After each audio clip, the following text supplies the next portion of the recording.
तो दर्शकों, हमारे जो चैनल है वो खोज कर रहा है कि संत रामपाल जी महाराज जी के अलावा क्या कोई और धरती पर संत है। अगर हो तो आप बताएं, अगर कहीं हो तो सामने लाएं, क्योंकि संत रामपाल जी महाराज जी का खुला चैलेंज 2009 से है कि जो भी हो आइए डिबेट करिए, ज्ञान की चर्चा कीजिए। अगर मैं गलत हूं तो मैं मानने को तैयार हूं आपका ज्ञान, अगर आप गलत हैं तो फिर इन भोले भाले श्रद्धालुओं को गुमराह ना करें।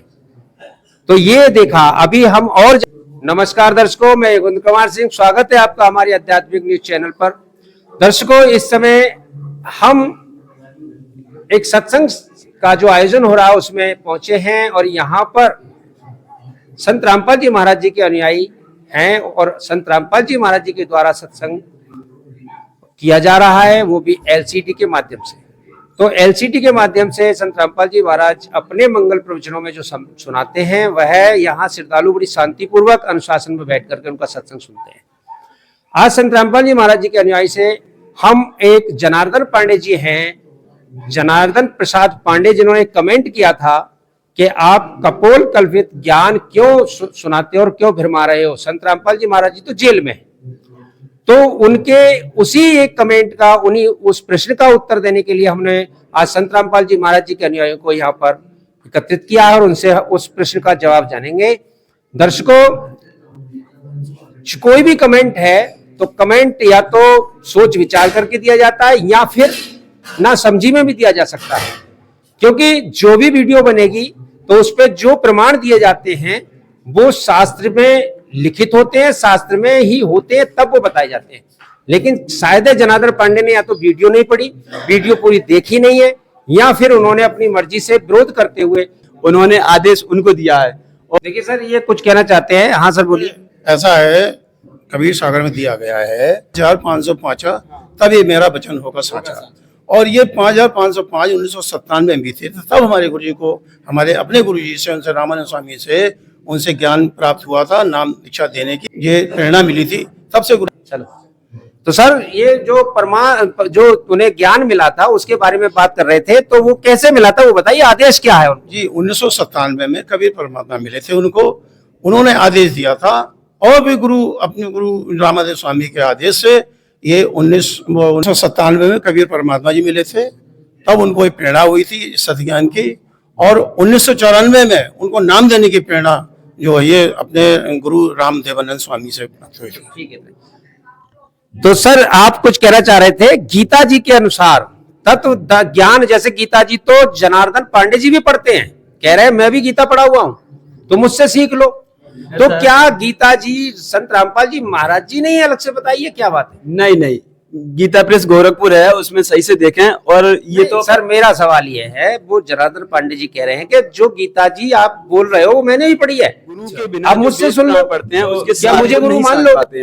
कृपया वे अपने गुरु धारण करें और तब ये मतलब गीता और चारों वेद वगैरह ये छान के देखें। और जो हमारे गुरुदेव जी हैं वो शास्त्र अनुकूल ही साधना बता रहे हैं, और गीता में ये लिख रहा है ओम तत्सत इति निर्देश है। ये गीता में डायरेक्ट कहा है कि ओम तत्सत इति निर्देश है कि उस पूर्ण ब्रह्म परमात्मा को पाने के लिए मात्र 3 मंत्रों की आवश्यकता होगी। अब वो हमारे गुरुदेव 3 मंत्र देते हैं। प्रथम मंत्र, द्वितीय मंत्र सतनाम है, तीसरा मंत्र सार नाम देते हैं। इन तीसरा नाम जो सार नाम है उससे ही पूर्ण मोक्ष प्राप्त होगी, और ये पूर्ण अधिकारी हमारे गुरुदेव जी हैं जो तीनों मंत्रों की सत्य साधना बताते हैं, शास्त्र अनुकूल बताते हैं। सत्साय। हाँ जी बताइए सर। एक प्रश्न ये आता है कि जैसे इन्होंने बता दिया, लेकिन प्रश्न वही रुका हुआ है कि तत्वदर्शी संत के बारे में बात चल रही है। तत्वदर्शी संत की पहचान जो है वो आज एक संत रामपाल जी महाराज जी को क्यों कहा जा रहा है? जी सर साहब, मैं आपके कैमरा के माध्यम से बताना चाहूंगा कि तत्वदर्शी संत की पहचान गीता अध्याय 15 के श्लोक नंबर 1 से 4 में बताया गया है। गीता अध्याय 15 के श्लोक नंबर 1 में बताया गया है कि उधर मूलम अधे शाखा, यानी ऊपर को जड़ रूपी जो संसार रूपी वृक्ष दिखाया है गीता अध्याय 15 के 1 में, और नीचे शाखाएं और पाते बताए हैं, यानी कि उस संसार रूपी वृक्ष को जो प्रमाण सहित वेदों से शास्त्रों से बता देगा वही तत्वदर्शी संत होगा, यानी वेद के तात्पर्य को जानने वाला होगा। तो संत रामपाल जी महाराज ने संत रामपाल जी महाराज ही ऐसे तत्वदर्शी संत हैं जिन्होंने उस गीता अध्याय 15 के श्लोक नंबर 1 से 4 को अच्छे से समझाया है। किसी भी विश्व में आप देखें, जितने भी धर्मगुरु ने किसी भी हमारे शास्त्रों को ना तो पढ़ा है, यदि पढ़ा है तो समझा नहीं है, और या वो समझ नहीं पाए। क्योंकि जैसे हमारे भाई ने एक वाणी बोली थी, गुरु बिन वेद पढ़े जो प्राणी, समझ न सार रहे अज्ञानी। यानी वो गुरु के बिना उस सार को समझ नहीं सकता कि इसमें कहा क्या गया है, उसको कोई तत्वदर्शी संत ही बताएगा। संत की पहचान बताइए गीता अध्याय 15 के श्लोक नंबर 1 में, और गीता ज्ञानदाता कह रहा है कि 15 के 4 में कह रहा है कि मैं भी उस परमेश्वर की शरण में हूं, और गीता अध्याय 18 के श्लोक नंबर 64 में भी कह रहा है कि मैं उस आदि नारायण पुरुष के मैं भी शरण हूं, यानी मेरा भी पूज्य देव भी वही है, तो वही पूजा के योग्य है। जैसा कि अभी प्रसंग चल रहा था कि कबीर साहेब मतलब केवल इन्हीं को ज्ञान है, संत रामपाल जी महाराज को, यही तत्वदर्शी संत और कोई नहीं है। तो आपकी जानकारी के लिए बता दें कि कबीर परमात्मा चारों युगों में आए हैं।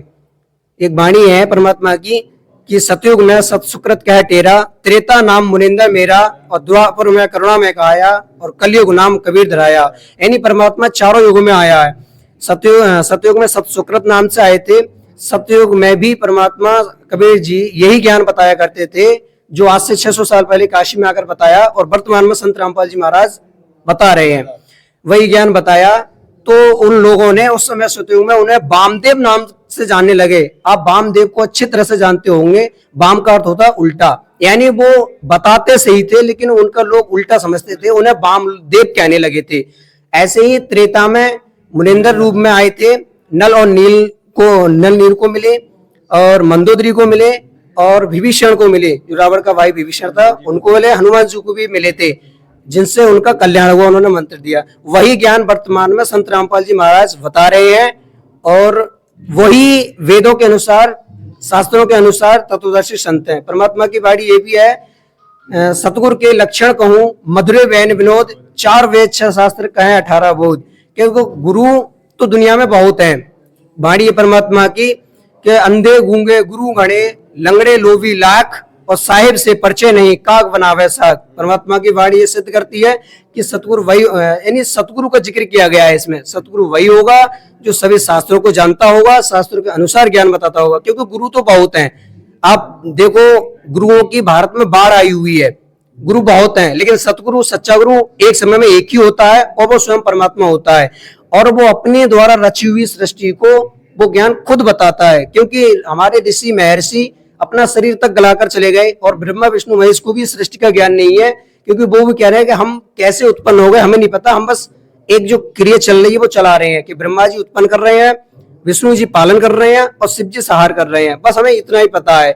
लेकिन वो भी इस बात से अनजान है कि हमें सृष्टि में लाया कौन, हम बस किसी के बताए हुए काम कर रहे हैं बस, यानी हमें सृष्टि में लाया कौन, यानी वो भी इस बात से अनजान है, यानी वो उन्हें भी सृष्टि का ज्ञान नहीं है। और जो ऋषि महर्षि हमारे, वो भी अपना शरीर गलाकर तप करके चले गए, लेकिन वो भी इस बात का पता ना लगा पाए, क्योंकि गुरु के बिना वेद पढ़ने से वो सार को नहीं समझ सकता। ये सच है। तो देखा दर्शकों, आपने इन्होंने बड़े विस्तार से बताया है, और हम चाहेंगे हमारे दर्शक भी इस बात पर निर्णय करेंगे, और जो भी कमेंट दें तो सोच विचार करके दें, किसी का विरोध ना हो।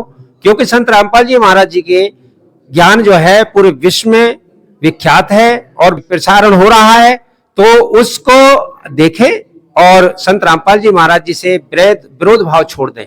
क्योंकि जो विरोध कर रहे हैं वो भी गलत कर रहे हैं, क्योंकि जितने ने विरोध जहां भी किया है संतों से, तो उन्होंने नुकसान पाया है।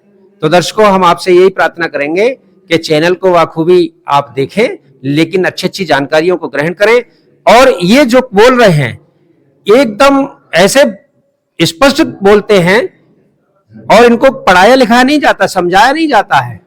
जैसे बच्चे के बारे में सतलोक गया, वहां कर घूम के आया, देखा, तो उसके बारे में भी लोगों ने टिप्पणियां की कि बच्चे को सिखा के, समझा के, बुलवा के इस तरह से बच्चों को गुमराह कर रहे हो, जैसा बच्चे के मन में डाल दिया जाता वैसा हो रहा है। तो दर्शकों, हमारे जो चैनल है वो खोज कर रहा है कि संत रामपाल जी महाराज जी के अलावा क्या कोई और धरती पर संत है? अगर हो तो आप बताएं, अगर कहीं हो तो सामने लाएं। क्योंकि संत रामपाल जी महाराज जी का खुला चैलेंज 2009 से है कि जो भी हो आइए डिबेट करिए, ज्ञान की चर्चा कीजिए। अगर मैं गलत हूं तो मैं मानने को तैयार हूं आपका ज्ञान। अगर आप गलत हैं तो फिर इन भोले भाले श्रद्धालुओं को गुमराह ना करें। तो ये देखा अभी हम, और दर्शकों हमारे जो चैनल है वो खोज कर रहा है कि संत रामपाल जी महाराज जी के अलावा क्या कोई और धरती पर संत है। अगर हो तो आप बताएं, अगर कहीं हो तो सामने लाएं, क्योंकि संत रामपाल जी महाराज जी का खुला चैलेंज 2009 से है कि जो भी हो आइए डिबेट करिए, ज्ञान की चर्चा कीजिए। अगर मैं गलत हूं तो मैं मानने को तैयार हूं आपका ज्ञान। अगर आप गलत हैं तो फिर इन भोले भाले श्रद्धालुओं को गुमराह ना करें। तो ये देखा अभी हम और जानते हैं, एक अनुयायी हमारे साथ और भी हैं, वो संत रामपाल जी महाराज जी के अनुयायी हैं और वो भी बताना चाहेंगे। उनसे एक प्रश्न करते हैं। तो नमस्कार सर। नमस्कार सर। सर आपसे भी यही हमारा सवाल है कि जिस तरह से संत रामपाल जी महाराज जी ज्ञान का और अपने उस तत्व के जो मायने हैं वास्तव में क्या, किसको तत्व कहते हैं? सर जी मैं बताना चाहूँगा कि लोग जो वीडियो देखते हैं और बहुत सारे लोग टिप्पणी करते हैं, तो हमारे गुरुजी ने पहले ही सत्संग से रिकॉर्ड करके सब कुछ दे दिया है और एक एक चीज़ प्रमाणित करके दे दिया। अगर कोई समझदार व्यक्ति है तो वो उनके सत्संग को सुन के ही खुद अपने आप को पहचान लेगा कि मैं गलत हूँ या सही हूँ। उन्होंने हमसे जो हम सीख रहे हैं उन्हीं से सीख रहे हैं, तो उन्होंने अपने सत्संग में सारी चीज़ें उन्हें क्लियर करके दे दी हैं। तो मैं सभी से ये अनुरोध करूंगा कि सभी लोग उनकी वीडियो को, सत्संग को अवश्य सुने और उन्हीं से उनका सार निकलेगा। और गुरुजी एक बात कहते हैं कि नौमन सूत उलझिया ऋषि रहे जगमार, और सतगुरु ऐसा सुलझा दे जो उलझे न दूजी बार। तो सतगुरु जो होता है ना, वो एक बार में सुलझा देता है और ऐसा सुलझाता है कि वो दोबारा उलझता नहीं है। अब तक के जितने हमारे सतगुरु थे, उन्होंने जैसा उसको समझ में आया, जैसा उन्होंने पढ़ा, उन्होंने वैसे ही उनको माना और लोगों को अपना ज्ञान देना स्टार्ट कर दिया। धीरे धीरे बढ़ती परंपरा के अनुसार उन्होंने ये सोचा कि हमारा तो धंधा चलना स्टार्ट हो गया, तो उन्होंने उन लोगों को गुमराह करना स्टार्ट कर दिया। सच्चाई की बहुत बड़ी वो रहती है कि अपोजिट रहता है, ज्ञान जो होता है सच्चाई वाला, उसके खिलाफ दुनिया रहती है, क्योंकि ये सबको पता है। तो इसलिए सच का जो मार्ग है ना बहुत कठिन है, और इसलिए हमारे सतगुरु रामपाल जी महाराज जब से दे रहे हैं नाम दीक्षा और अपनी सत्संग की बाड़ी से बता रहे हैं, तो ये बहुत कठिन जटिल समय है और सब लोगों को समझना चाहिए। और हमसे बेहतर तो हमारे गुरुजी के सत्संग अगर वो सुनते हैं तो उनको बहुत आसानी से समझ में आ जाएगा। सर एक चीज और जानना चाहेंगे कि जैसे आपने अभी बताया कि सत्य का ज्ञान जो है हमारे कठिन है, तो इसी तरह से क्या संत रामपाल जी महाराज जी के विरोधी बढ़ते जा रहे हैं? धीरे धीरे समझते समझते, पहले संत रामपाल जी महाराज अकेले चले थे इस सत्संग को लेके, और उन्होंने भी सोचा कि कहीं मैं ऐसा ना हूं कि मेरा ज्ञान ये चले नहीं चले। तो परमात्मा जिसके साथ होता है तो वो हमेशा खड़ा रहता है। तो गुरुजी के जब सत्संग कर रहे थे तो धीरे धीरे वो बढ़ते चले आ रहे थे, तो अनुयायी समझने लगे, उन्हें लाभ होने लगे। तो धीरे धीरे आज संख्या बढ़ने लगी और आज करोड़ों में संख्या पहुंच चुकी है। और ऐसे ही धीरे धीरे सब लोग जो ना समझ रहे हैं वो भी समझ जाएंगे एक दिन। और जो कहीं कहीं जो पुस्तक सेवा हमारी होती है, और जहाँ लोग जो विरोध करते हैं वो बिना उस वजह के विरोध करते हैं। अगर आपको कोई विरोध करना है तो सीधे आप कोर्ट में जाइए। अगर हम पुस्तक सेवा कर रहे हैं तो हमसे बहस ना करें, सीधे कोर्ट में जाएं, हमारे खिलाफ मुकदमा करें, उसके बाद आप अपना कोई एक्शन लें। लेकिन ऐसे हमसे लड़ाई दंगा या कुछ प्रकार का कोई चीज ना करें। सभी से ये अनुरोध है कि जो भी पुस्तक हमारी जो है वो प्रमाणित है और कोर्ट ने हमें इस चीज से अलाउ कर दिया है। और बाकी सबसे यही अनुरोध है कि सत्संग को आप अवश्य सुने।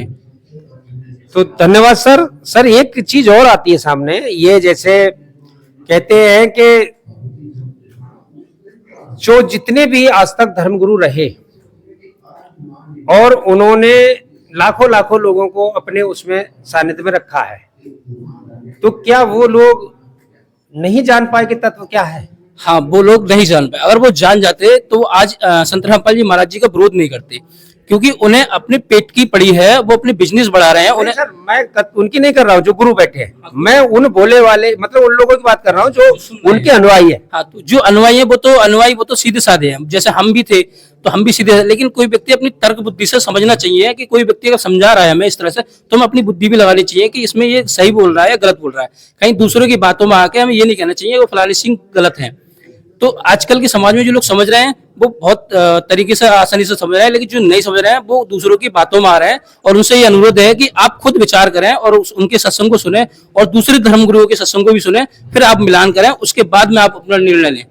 बहुत अच्छा सर। देखिए दर्शकों, कितनी अच्छी बात बताई है और एक सीधे सीधे एक साफ सामने आता है और एक बात साफ जाहिर हो जाती है। कहते हैं कि बुरा जो देखन में चला बुरा ना मिलिया कोई, जब तन खोजा अपना तो मुझसे बुरा ना कोई। इन्होंने स्पष्ट कर दिया कि व्यक्ति स्वयं में बुरा होता है, स्वयं में ही जिम्मेदार है अपनी बात का, अपने आप को।